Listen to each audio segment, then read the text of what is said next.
Comme vous le savez maintenant, les blisters sont en carton, c'est fini les blisters en plastique. Et l'un des plus gros points négatifs d'après vous, c'est qu'on peut pas savoir quel booster on a à l'intérieur. Mais pour tous les collectionneurs d'art set, on aimerait bien savoir quel booster se trouve à l'intérieur et est-ce que l'illustration du booster correspond à l'illustration du blister.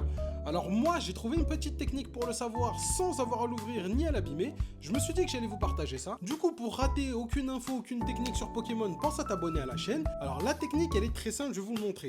Donc vous prenez le booster à l'envers, vous le secouez vers le bas pour faire tomber le booster à l'intérieur tout en bas. Là, on peut le voir le booster.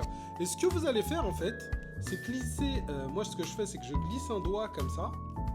Et après, ce qui va se passer, c'est que ça va vous donner accès à voir finement l'illustration. Franchement, c'est assez simple. Ça demande un petit peu de doigté. Alors là, je sais pas si j'arriverai à vous le montrer. Mais déjà, voilà, vous avez le petit écart là qui se crée et on peut voir l'illustration. Alors, vous n'arriverez pas à voir c'est quel booster. Mais déjà, sur EV9, on va réussir à avoir très facilement le haut ici avec le rond de couleur. Et pour dans celui-là, par exemple, je vais vous le dire tout de suite, on va faire l'essai pour vous prouver, parce que je peux pas vous le prouver en caméra. Juste en écartant comme ça, je peux vous dire que c'est un booster de machine à l'intérieur et je vais vous le prouver. D'ailleurs, on va ouvrir le blister. Donc là, vous voyez bien que c'est l'illustration de Nabil. Et quand on l'ouvre, machine.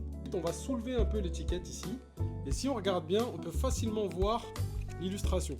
D'ailleurs, si je le plie un peu plus que ce qu'il faudrait, vous allez pouvoir le voir. Vous voyez, on a accès tout de suite à l'illustration. Le fait de retourner le blister vers le bas, de le faire tomber, ça nous donne accès très facilement. Bon, là, j'exagère, mais vous voyez tout de suite que même en ouvrant juste un peu, vous allez pouvoir le voir.